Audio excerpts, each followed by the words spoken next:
Karena Sangkuraga dari dulu sampai detik ini jangan memperjualbelikan jimat. Itu berlaku untuk semua murid-murid yang belajar di sini.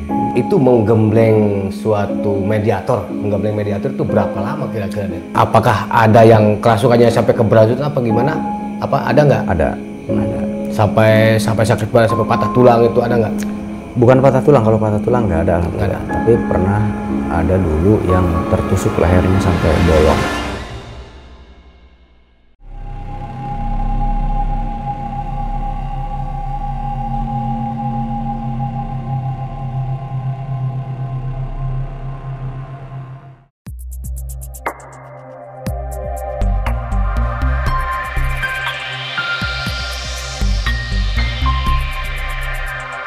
Assalamualaikum warahmatullahi wabarakatuh.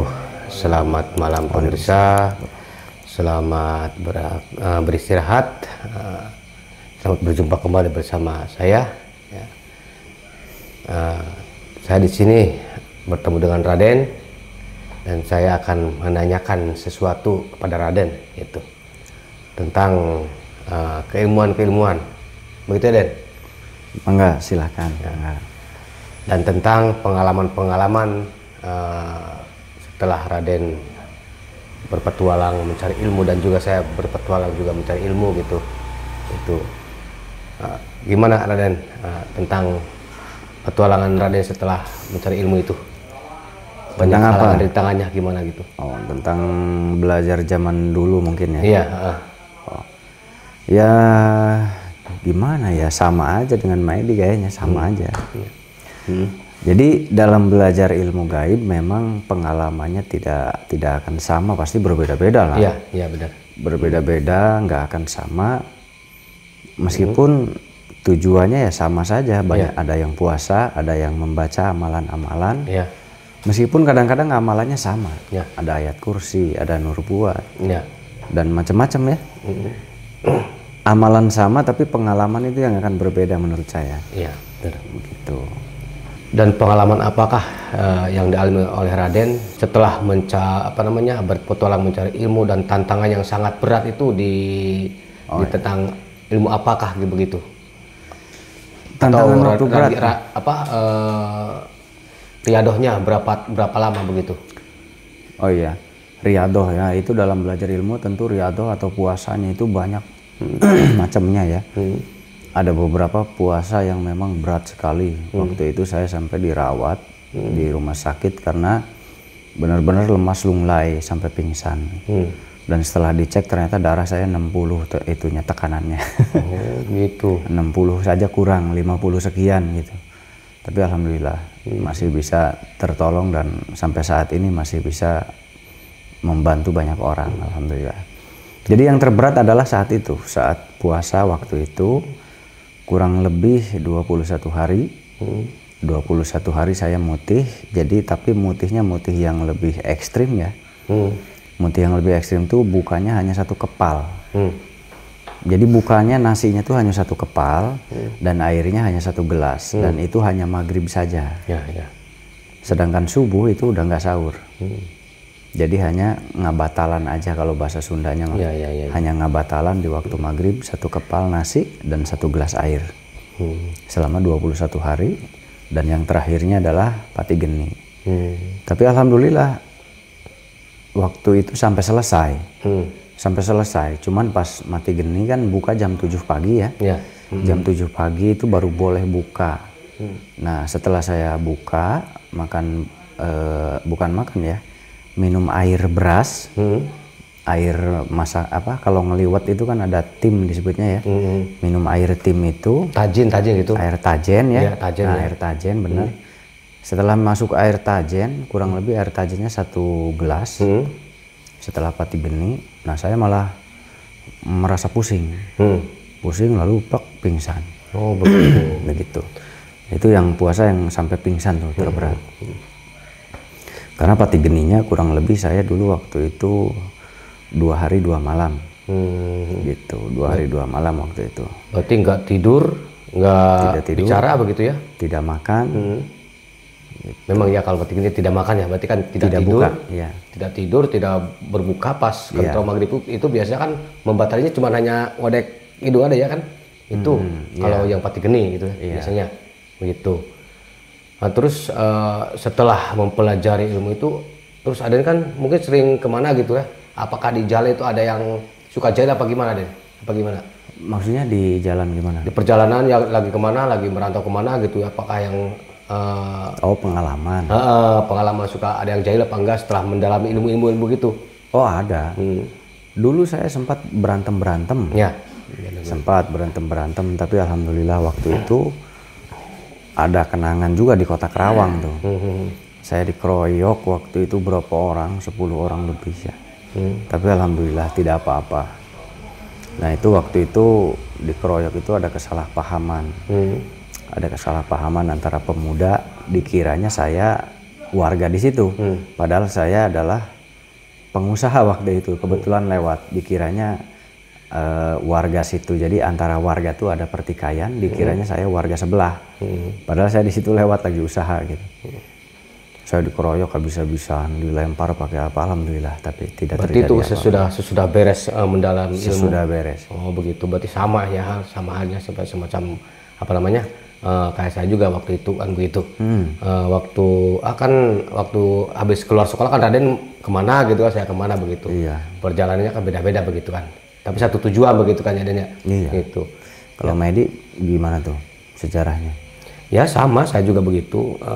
Bahkan waktu itu kan apa namanya sampai apa namanya ya Tetapak itu di dalam air, pertemuan air 3 itu. Iya, iya. Pertemuan air 3. Iya, sungai. Sungai. Dan di situ banyak sekali binatang-binatang buas semacam ular, biawak begitu kan, sama begitu. Saya di situ Tetapak mulai wiridnya mulai maghrib sampai pagi. Itu. Dan di situ kan ada air gerujukan gitu supaya membanjuri ini badan supaya nggak panas begitu. Air terjun ya.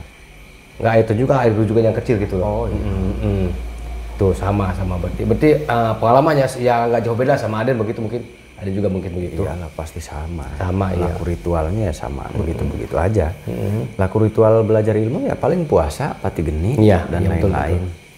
Paling tempat yang membedakan ada yang di dalam gua, ada yang di sungai, seperti Maedi kan di dalam sungai ya. Nah, kalau Ustadz Edi di dalam sungai, kalau saya di sungai itu waktu di mana ya? Pernah ngalamin juga di sungai. Itu memang ada yang di air, ada juga yang dipendem. Kalau tapa pendem itu kan puasanya dipendem. Ya sama berarti benar. Ya, betul ada. Jadi ada memang yang mengalami hal-hal itu, tapi itu terlalu ekstrim. Ya. Dulu saya pernah sekali tapa pendem juga, di air juga pernah satu kali, tapi selebihnya saya nggak melakukan lagi. Gitu, karena saya kaji itu terlalu ekstrim. Ya. Ya mungkin waktu itu kan masih jiwa muda ingin menguasai ilmu-ilmu spiritual begitu kan. Iya, begitu. Benar. Ambisinya tinggi. Saya makanya itu di dalam air juga saya lakoni gitu, dari mulai maghrib, mulai wirid maghrib sampai kentong subuh itu, dan juga waktu sholat hajatnya kan kita naik dulu sholat hajat gitu. Iya. Sholat hajat sholat isya kita naik dulu, setelah itu kita turun lagi ke bawah lagi, dan di situ masya Allah tantangannya sangat berat sekali gitu, Den. Lemes ya? Ya bukan lemas lagi, sudah dingin, sudah apa namanya, ya banyak binatang semacam ular, biawak, itu tantangannya di situ memang. Tapi pede aja ya? Ya pede aja, mungkin kayak karena apa namanya, karena niat. Iya, niat itu. Niat dan tekad. Nah, tapi belum tentu anak zaman sekarang ya mau melakukan itu, belum tentu. Dikiranya hanya baca-baca selesai. Kalau hanya baca selesai ya kemampuannya tidak dirasakan. Ya. Tidak mengalami.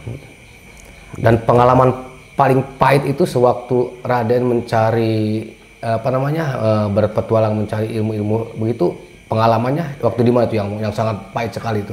Di daerah mana itu perkiraan? Itu yang waktu saya ke guru-guru saya, karena hampir 90% guru-guru saya tinggalnya di bukit-bukit, ya, di perbukitan, di pegunungan ya. 10% itu di pesantrenan. Ada juga pesantren yang cukup besar di Indonesia juga ada.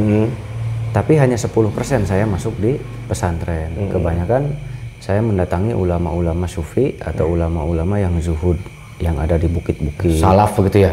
Iya, yang memang beliau-beliau tinggalnya di bukit-bukit dan sendirian. gitu, di bukit tidak ada warga lain. Nah, saya lebih banyak mendatangi para tokoh agama yang seperti itu dulu. Mendatangi pesantren-pesantren yang ada di masyarakat ini paling 10% atau 20%. Mungkin waktu perjalanan itu ada apa namanya, ada rasa manis pahit perihnya begitu ya Den ya. Nah itu pahitnya saat perjalanan menuju ke tempat guru. Karena kan bukit capek ya. Ditambah puasa, naik lagi bukit, aduh lelah banget, capek banget. Nah Medi pernah pesantren di Cirebon dulu ya katanya? Iya, di Cirebon dulu. Dan alhamdulillah saya juga di Cirebon, terus berkeliling juga, saya juga sama kayak Raden, mencari orang-orang apa namanya, orang-orang sufi, orang-orang salaf ya? Itu, orang-orang buhun itu, ya sama, berarti perjalanannya begitu. Cuman beda-beda kita, beda apa namanya, beda guru, beda perjalanannya begitu. Tapi sama, berarti sama satu tujuan begitu. Itu. Dan pengalaman yang manisnya, Den, pengalaman yang manisnya itu semenjak apa namanya, waktu apa itu, Den? Pengalaman yang manisnya. Pengalaman yang manis apa ya? Mungkin pengalaman yang manis apa? Ya, sekarang paling. Yang manis itu sekarang setelah tahu. Iya betul. Jadi tidak pernah berpikir pusing. Kalau dulu itu pusing memikirkan keilmuan. Nah manisnya itu sekarang melihat YouTube orang, saya merasa saya tahu yang mereka lakukan. Oh begitu ya. Dan saya tahu teknik mereka. Nah itulah manisnya menurut saya. Kenapa? Tidak bingung ketika melihat ilmu orang lain. Saya seperti mudah menangkap apa yang mereka kerjakan. Itu yang menurut saya manis sekali. Karena kalau saya tidak menangkap pemahaman itu, kita ingin mempelajari ilmu orang lain itu kan sulit. Kita harus mendatanginya, kita harus bersilaturahmi, harus mendekatinya supaya diajarkan, dan itu belum tentu diajarkan. Kebanyakan disembunyikan. Nah, menurut saya manis sekali ketika kita hanya lihat lalu kita paham. Menurut saya itu sangat manis. Itu yang menurut saya yang paling manis adalah itu, Ustaz Dedi ya. Itu mungkin buah hasilnya dari pahit itu kan sekarang begitu adanya. Iya, begitu. Menurut saya sangat manis ketika melihat praktek orang lain. Saya langsung paham, oh ini ilmu begini. Nah menurut saya itulah yang paling manis bagi diri saya. Ya itulah pentingnya ilmu kan, itu pentingnya ilmu dan memahami begitu. Dan apa namanya, itulah hasil daripada perjuangan selama beberapa tahun begitu, setelah Raden berjuang mencari ilmu dan juga saya berjuang mencari ilmu, dan akhirnya juga kita diketemukan di sini juga gitu. Tadinya kan kita nggak pernah ketemu gitu adanya. Iya, terpisah. Akhirnya kita ketemukan di sini gitu. Berjodoh. Nah, mungkin pengalaman yang lain gitu Dan, selain itu? Pengalaman apa ya? Banyak sih pengalaman, tapi yang menarik tuh apa, bingung. Ya terlalu banyak setelah membuka padepokan begitu, setelah membuka padepokan, apa namanya, pengalaman manis pahit perihnya gitu. Setelah membuka padepokan ya, sebelumnya mungkin ya. Sebelum dimulai dari sebelum. Sebelumnya. Sebelum membuka padepokan di desa ini, itu tantangannya berat, karena banyak orang yang cemburu. Ada yang cemburu, ada yang iri hati. Ada juga yang pro mendukung. Tapi sayang waktu itu yang pro mendukung itu sedikit sekali. Boleh dibilang saya hanya 10% di sini sendirian. Dan itulah pedihnya. Tidak diakui, dikucilkan, dicaci maki, dihina, diledek gitu ya, direndahkan. Kenapa itu kok bisa begitu Dan? Bisa dicaci, dimaki, direndahkan tuh. Kekhawatiran yang sangat dikhawatirkan dari masyarakat itu apa sih Dan? Sebetulnya bukan masyarakat, tapi antara tokoh. Gitu. Oh, begitu. Jadi terjadi persaingan. Oh, gitu. Nah, jadi terjadi persaingan mungkin karena kita mendirikan padepokan, dan di desa ini pun sudah banyak juga yang buka praktek. Mungkin di situ ada ya namanya manusia iri, cemburu sosial begitu ya. Iya, itu pasti ada, itu wajar. Dan tapi saya tidak menanggapi hal itu karena saya tahu ini adalah hal yang wajar. Ya. Orang cemburu pasti itu ada. Gitu. Jadi wajar, orang iri dan lain-lain itu pasti ada. Jadi kita tidak perlu menyikapinya dengan serius. Dan saya tidak menyikapi dengan serius. Tetapi menurut saya itu ribet juga ya. Risih juga, ribet. Gitu. Dan setelah membuka Padepokan dan dikucilkan sama orang apa namanya tokoh-tokoh atau diasingkan dan dicemooh gitu kan. Itu sikap Aden itu gimana sikap Aden? Enjoy aja karena saya tidak salah. Ya, iya. Bahkan sempat juga dipanggil dan istilahnya sidang di desa, tapi ya saya salahnya apa yang nggak bisa diketemukan salahnya. Karena memang tidak ada salah. Nah, mulai dari situ baru mereka legowo, lalu mereka diam, legowo. Jadi barulah membangun padepokan perlahan-lahan semenjak dari urusan-urusan itu. Nah, itulah. Nah, tapi tadi kembali karena kita tidak punya kesalahan, jadi susah dicari kesalahannya. Jadi ya akhirnya memang tidak salah.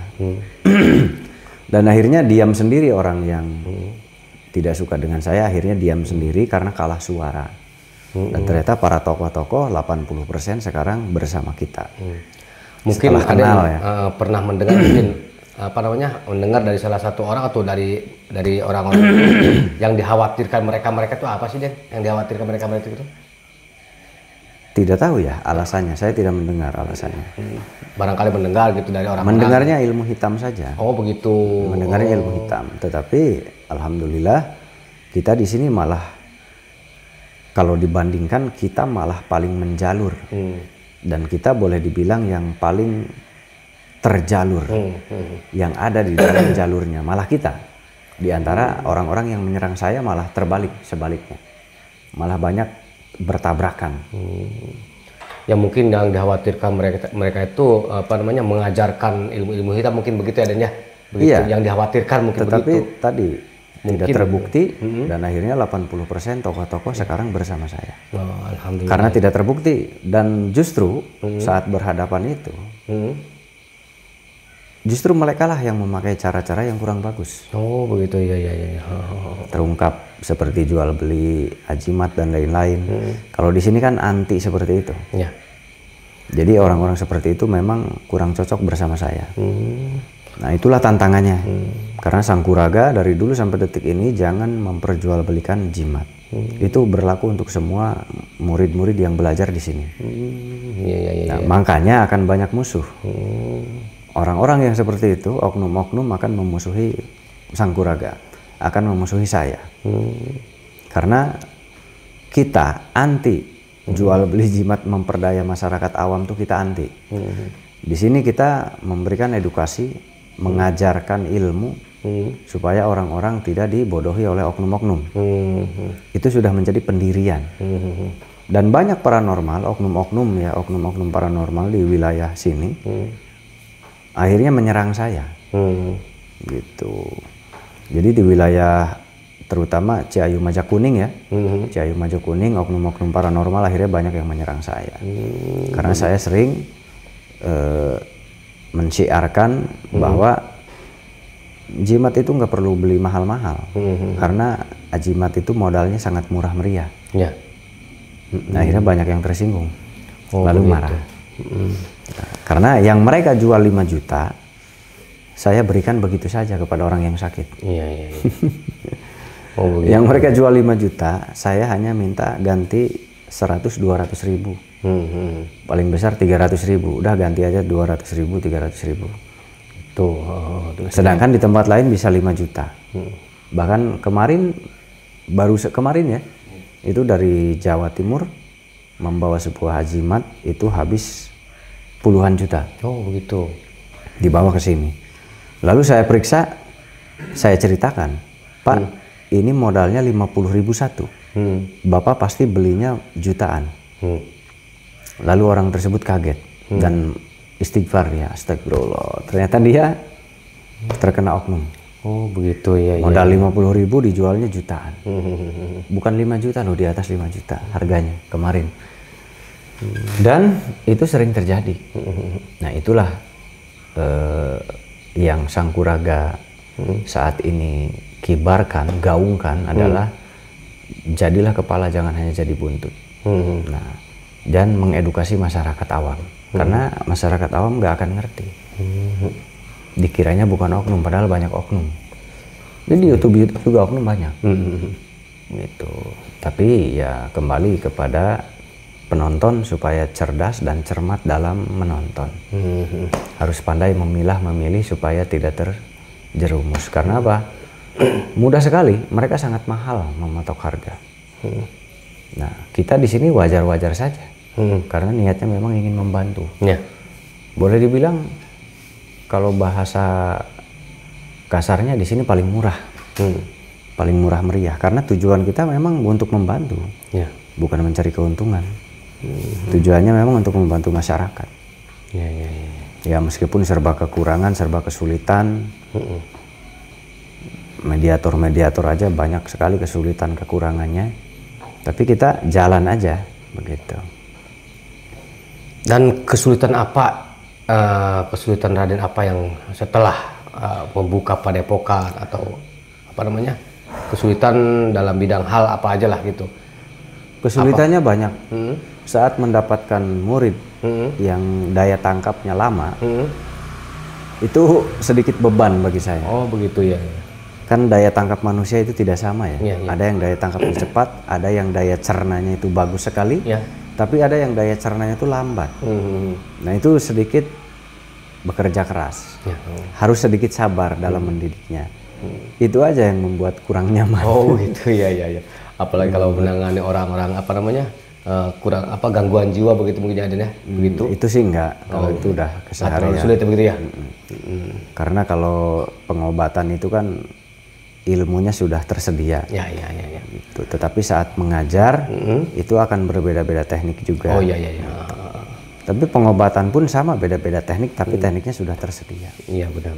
Tapi saat mengajar itu lebih rumit, karena tadi IQ orang tidak sama IQ-nya, dan perasaan daya tangkap orang pun tidak sama. Nah itu yang menjadi PR berat.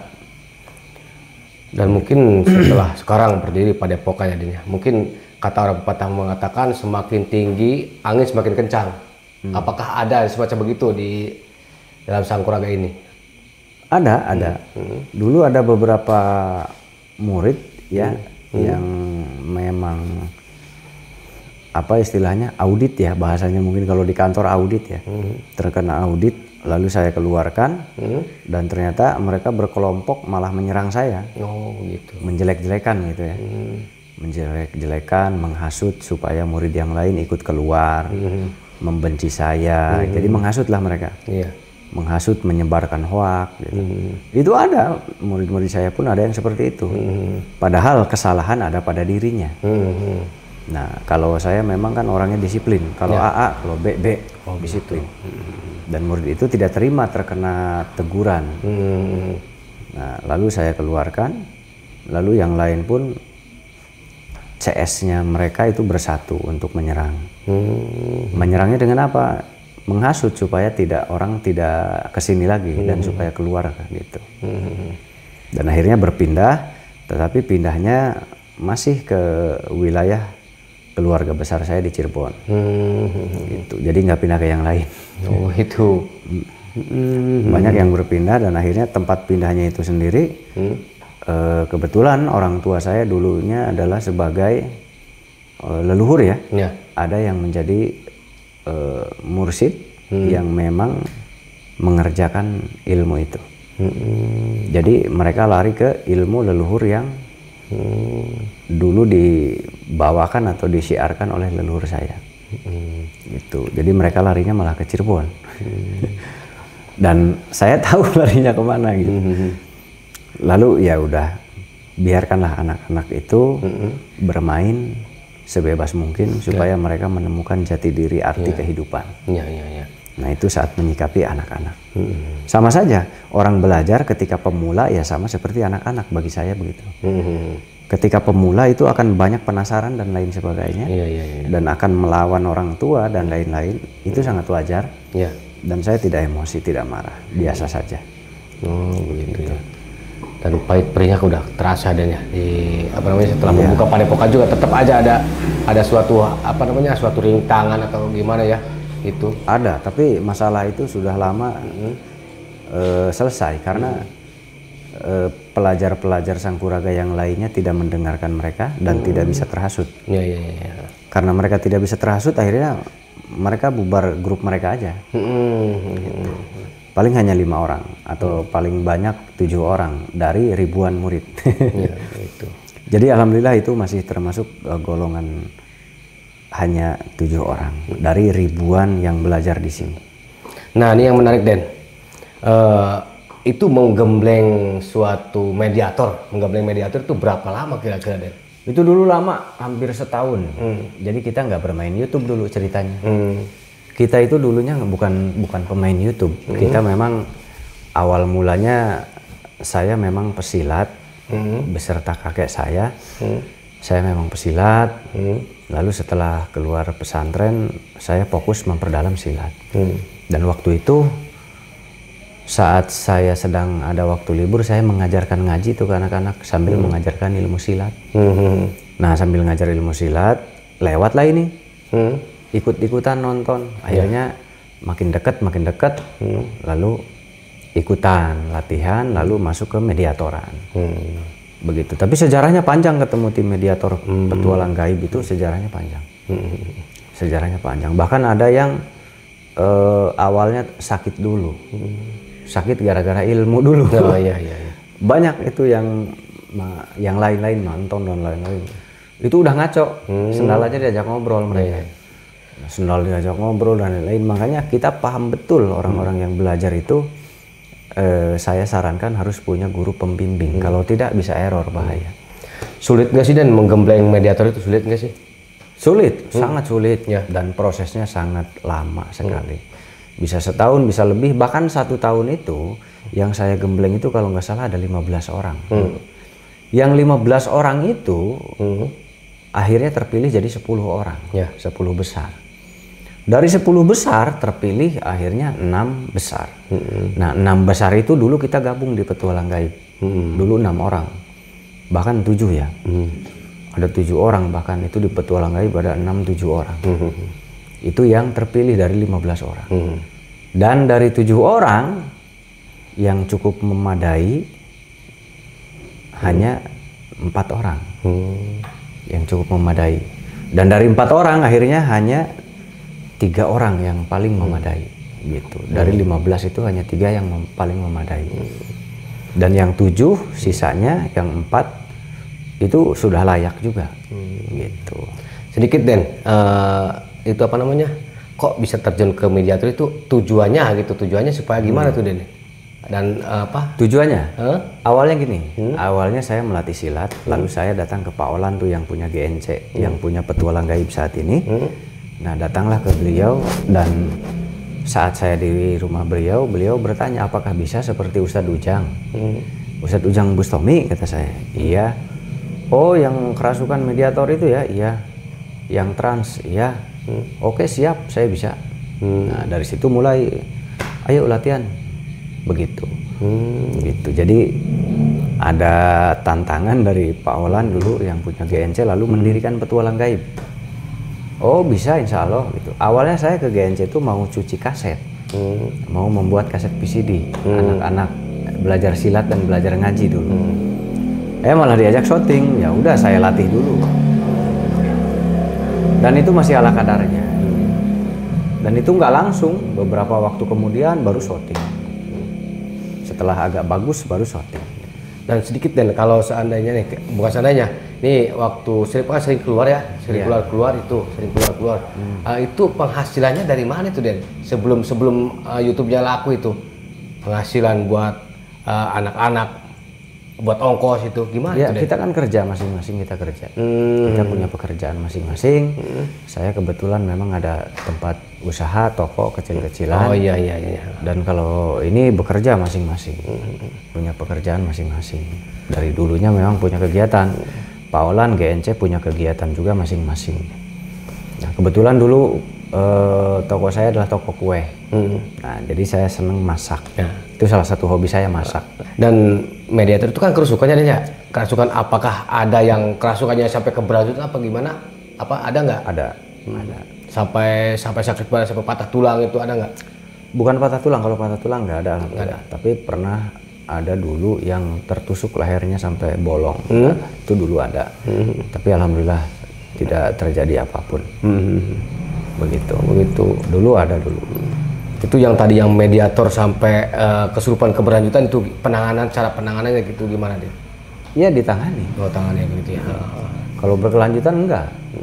Cuman mungkin agak lama begitu lah ya. Iya, tapi enggak bisa seperti itu. Karena mediator itu yang dibawa ke lapangan adalah yang sudah siap. Oh begitu ya. Kalau yang belum siap tidak dipakai di lapangan, paling dipakainya di rumah. Oh begitu. Kalau ke lapangan harus yang sudah masa uji di sini sudah layak, baru keluar. Kalau nggak layak ya nggak bisa keluar. Kalau semacam ayam Bangkok mah itu yang sudah siap tarung begitu ya? Mungkin. Begitu, semacam begitu mungkin kalau samakan dengan ayam Bangkok yang sudah siap tarung mungkin dibawa ke lapangan begitu. Oke, menarik juga ini. Perjalanan Raden juga menarik juga ini. Dan asik juga ngobrol sama Raden tuh. Sebenarnya asik juga ini. Asik. Ya, begitulah. Ya, banyak pengalaman. Ya, banyak pengalaman. Saat pesantren dulu juga banyak pengalaman waktu ngeliwat. Sempat nggak punya beras itu waktu pesantren dulu ngeliwat. Aduh, sampai ada kata pepatah bilang mengatakan pesantren itu kok cuman hanya bisa ngeliwat doang itu sampai gosong bawahnya. Itu filosofinya gimana tuh deh filosofinya? Itu mah peribahasa aja. Oh, peribahasa aja. Tapi cuma bisa ngeliwat itu mah peribahasa halus supaya kita tawadu. Itu mah peribahasa aja. Tapi ada yang mengatakan begini, kalau kita ngeliwat sampai gosong itu tandanya kita rajin belajar, nggak sampai inget ke liwat itu. Begitu ada. Ada yang begitu ada.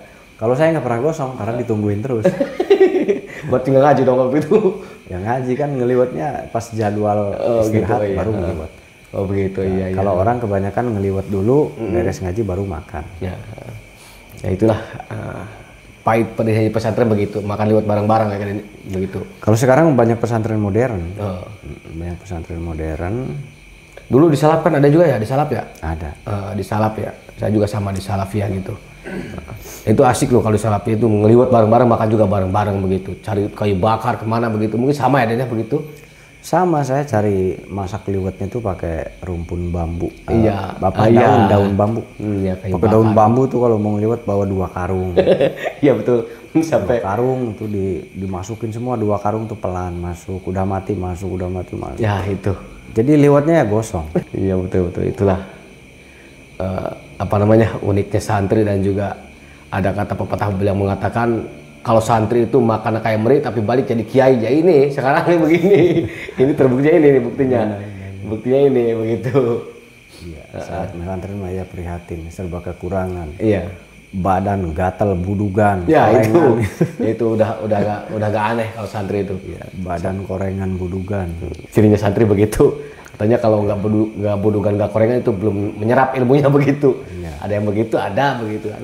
Itu tapi alhamdulillah saya sampai sekarang alhamdulillah nggak korengan nggak budugan itu. Dulunya Ustaz, saya nggak pernah belajar, saya nggak pernah berpikir untuk main YouTube begini. Enggak. Oh begitu. Karena hanya diajak Pak Olan aja, ayo di shooting kayak Ustadz Ujang Bustami, kata ayo kata saya. Ya jalan aja udah. Oh, berarti tadinya nggak kepikiran? Enggak. Gitu. Padepokan sudah ada dari zaman dulu, cuman bentuknya tidak berbentuk padepokan, masih berbentuk tradisional ya, masih berbentuk tradisional. Jadi padepokan di sini sudah ada dari zaman kakek buyut saya, tapi bentuknya masih tradisional. Masih pakai bambu bilik kan? Depan rumah ya. Gitu. Jadi memang ada dari kakek buyut sayanya, dari padepokan ini sudah mungkin ratusan tahun ya, turun temurun. Jadi saya melanjutkan, meskipun sempat di generasi kakek saya sempat vakum. Vakumnya panjang ya, panjang sekali vakumnya itu. Di zaman kakek saya vakumnya panjang karena kakek saya lebih fokus kepada usaha waktu itu di Bandung. Jadi saya dibesarkan di Bandung. Gitu. Jadi lebih fokus kepada usaha. Padepokan sempat vakum lama sekali ya, mungkin vakumnya puluhan tahun. Dulu belum biarpun sudah ada padepokan tapi belum ada kepikiran ke YouTuber begitu ya? Belum, kita hanya menjalankan aja, paling ngobati orang, bantu orang sekitar dan lain-lain. Itu memang sudah dari dulu. Kadang kalau di kampung tuh ada orang hajatan dan lain-lain begitu. Nah setelah masuk YouTube barulah mulai mengajarkan orang banyak begitu. Kalau dulu mengajarkan hanya Kabupaten Kuningan aja, hanya wilayah Kabupaten Kuningan, mengajarkan banyak organisasi-organisasi dan lain-lain tuh. Kadang banyak yang belajar silat atau yang diisi gitu ya. Dan paling rukiahan dari musola ke musola dulu begitu. Dan pahit perihnya waktu mengobati itu gimana?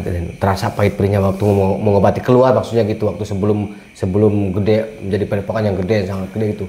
Pahit perihnya apa ya? Tidak ada pahit perihnya sih, karena itu sukacita bagi saya. Ya, iya. Ketika kita dipanggil untuk mengobati orang itu adalah suatu kesukaan bagi saya, senang.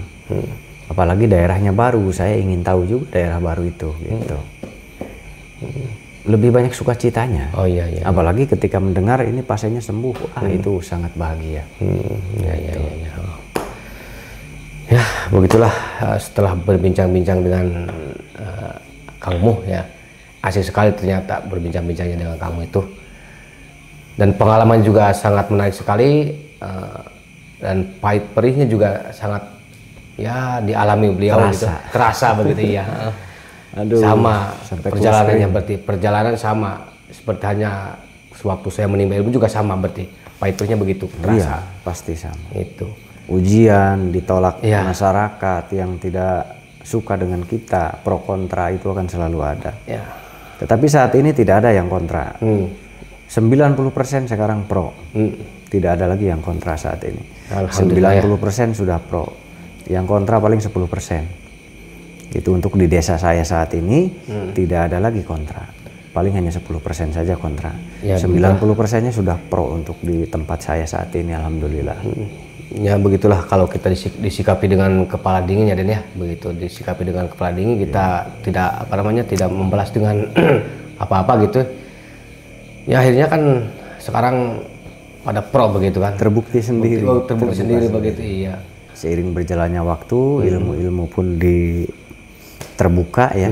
Lalu setelah mereka tahu ya ternyata malah di sini memang lebih terjalur dan lebih mengarah dan lebih terarah dan lebih disiplin dalam ilmu gaib. Dalam ilmu gaib ya. Di sini lebih terarah dan lebih disiplin ternyata. Dan dari situ sudah semuanya malah pro sekarang 90%. Alhamdulillah. Kalau dulu mungkin satu tidak kenal, wajar ketika orang bertanya gitu. Tetapi kalau bertanya dengan cara yang tidak etis, berarti mereka punya urusan hati dan pikiran. Ya. Nah gitu. Tapi kalau bertanya dengan etis, berarti orang-orang ini orang netral. Dan dari dulu yang kontra hanya 25%. Dari dulu yang kontra hanya 25%. Sekarang tinggal 10% saja yang kontra dengan padepokan. Jadi 90%-nya sudah pro semua. Alhamdulillah ya. Intinya jangan dipikirkan karena pro kontra itu akan selalu ada dimanapun. Nggak akan orang pro semua itu nggak akan. Ya. Nggak akan orang pro semua dalam kehidupan apapun. Ya mungkin sekarang kita sudahin aja lah ya. Kita ngobrol-ngobrolnya kita sudah cukup. Alhamdulillah kita sudah mendapati keterangan-keterangan yang menarik itu dari Kang Muh gitu ya. Ya mungkin sekian pemirsa dimanapun Anda berada, selamat beristirahat dan selamat menonton. Jangan lupa like dan komen dan share sebanyak-banyaknya ya. Yuk, assalamualaikum warahmatullahi wabarakatuh. Waalaikumsalam warahmatullahi wabarakatuh.